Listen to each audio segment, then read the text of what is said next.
اعوذ باللہ من الشیطان الرجیم بسم اللہ الرحمن الرحیم۔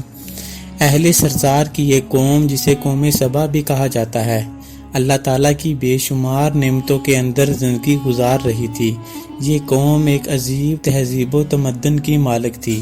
حضرت داؤد علیہ السلام اور حضرت سلیمان علیہ السلام کی باعظمت حکومتوں کے بعد ان کی حکومت زبان زد خاص و عام تھی۔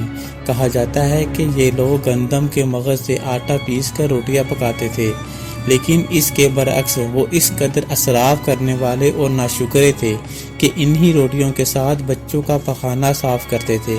بعد ازاں ان آلودہ روٹیوں کو اکٹھا کرنے سے ایک پہاڑ بن گیا تھا۔ پھر ایک صالح شخص نے وہاں سے گزرتے ہوئے ایک عورت کو دیکھا جو روٹی کے ساتھ بچوں کے پخانے کے مقام کو صاف کر رہی تھی۔ اس شخص نے عورت سے کہا، تیرے اوپر افسوس، خدا سے ڈر، کہیں ایسا نہ ہو کہ خدا تیرے اوپر اپنا غضب ڈھائے اور تجھ سے اپنی نعمت چھین لے۔ اس عورت نے جواب میں مذاق اڑایا اور مغرورانہ انداز میں کہا، جاؤ جاؤ، گویا کہ مجھے بھوک سے ڈرا رہے ہو۔ جب تک سرسار جاری ہے مجھے بھوک سے کسی قسم کا کوئی خوف نہیں ہے۔ کوئی زیادہ عرصہ نہیں گزرا تھا کہ اللہ تعالیٰ نے ان لوگوں پر اپنا غضب ڈھایا۔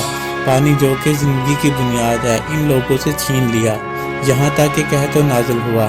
بات یہاں تک پہنچ گئی کہ ان کی ذخیرہ کی ہوئی تمام غذا ختم ہو گئی۔ آخرکار وہ مجبور ہو گئے کہ انہی آلودہ روٹیوں پر ٹوٹ پڑے جو ان لوگوں نے اکٹھا کر کے پہاڑ کے مانند ڈھیر لگایا ہوا تھا، بلکہ وہاں سے روٹی لینے کے لیے صف لگتی تاکہ ہر کوئی وہاں سے اپنے حصے کی روٹی لے سکے۔ کفران نعمت، قحط اور ان کی بدحالی کے بارے میں متعدد روایات موجود ہیں۔ سورہ نحل کی آیات نمبر 112 اور 113 میں یوں ارشاد ہوتا ہے، اور اللہ تعالیٰ نے اس بستی کی بھی مثال بیان کی ہے جو محفوظ اور مطمئن تھی۔ اس کا رزق ہر طرح سے باقاعدہ آ رہا تھا، لیکن اس بستی کے رہنے والوں نے اللہ کی نعمتوں کا انکار کیا تو خدا نے انہیں بھوک اور پیاس کا مزہ چکھایا، صرف ان کے ان اعمال کی بنا پر جو وہ انجام دے رہے تھے۔ اور یقیناً ان کے پاس رسول آیا تو ان لوگوں نے ان کو جھٹلایا، تو پھر ان تک عذاب آ پہنچا کہ یہ سب ظلم کرنے والے تھے۔ اس قوم سبا کے بارے میں ایک اور واقعہ بیان ہوتا ہے کہ ان لوگوں نے اپنی زراعت کو بہتر طور پر کاشت کرنے کے لیے پانی ذخیرہ کرنے کی خاطر بلک کے دو پہاڑوں کے درمیان ایک بہت بڑا بند مارب تعمیر کیا ہوا تھا۔ سوراخ اور دوسرے پہاڑوں سے گزرا ہوا پانی اس بند میں آ کر وافر مقدار میں جمع ہو جاتا تھا۔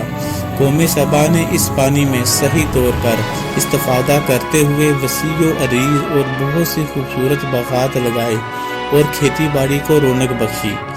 ان باغات کے درختوں کی شاخیں اس قدر پھلوں سے لدی ہوئی ہوتی تھیں کہ کہتے ہیں کہ اگر کوئی شخص سر پر ٹوکری رکھ کر ان کے نیچے سے گزرتا تو پھل خود بخود ٹوکری میں گرنا شروع ہو جاتے اور قلیل مدت میں ٹوکری تازہ پھلوں سے بھر جاتی۔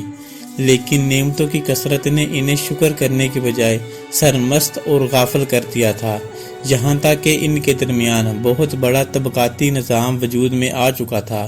ان میں سے صاحب اقتدار لوگوں نے کمزوروں اور ضعیفوں کا خون چوسنا شروع کر رکھا تھا، یہاں تک کہ ان لوگوں نے خدا سے ایک احمقانہ التماس کیا جس کا ذکر سورہ سبا کی آیات نمبر 19 میں ملتا ہے۔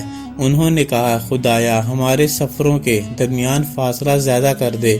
انہوں نے اللہ تعالیٰ سے یہ التماس اس لیے کیا تاکہ غریبوں، بے نواح لوگوں، عمرہ اور ثروت مند ان کے ہمراہ سفر نہ کریں۔ ان کی خواہش یہ تھی کہ آبادیوں کے درمیان خشکی ہو اور فاصلہ بہت زیادہ ہو تاکہ تہی دست اور کم آمدنی والے لوگ ان کی طرف سفر نہ کر سکیں۔ اللہ تعالیٰ نے ان مغرور پیٹ کے پجاریوں پر اپنا غضب نازل کیا۔ بعض روایتوں کے مطابق ان مغروروں لوگوں کی آنکھوں سے دور صحرائی چوہوں نے مارب نامی بند کی دیوار پر حملہ کر کے انہیں اندر سے کھوکھلا کر دیا۔ ادھر سے بارش زیادہ ہوئی جن کی وجہ سے سیلاب آ گیا اور اس بند میں پانی بہت زیادہ اکٹھا ہو گیا۔ اچانک بند کی دیوار ٹوٹی، اس سے ایک بہت بڑا سیلاب آیا جس میں تمام دیہات، آبادیاں، مال مویشی، باغات، کھیتیاں اور ان کے محل گھر پانی غرق ہو کر نابود ہو گئے۔ ان کے باغات اور زراعت میں سے صرف بیری کے درخت اور کچی جھاڑیاں بچی تھیں۔ خوش الحان پرندے وہاں سے کوچ کر گئے تھے، جبکہ الوؤں اور کووں نے قوم سبا کے کھنڈرات میں اپنے گھونسلے بنا رکھے تھے۔ اس بات کا ذکر سورہ سبا کی آیات نمبر 15 اور 16 میں ملتا ہے، اور آخر میں سورہ سبا کی آیات نمبر 17 میں قرآن کریم میں اس واقعے کا یوں نتیجہ نکالا ہے: یہ ہم نے ان کی ناشکری کی سزا دی، اور ہم ناشکروں کے علاوہ کسی کو سزا نہیں دیتے۔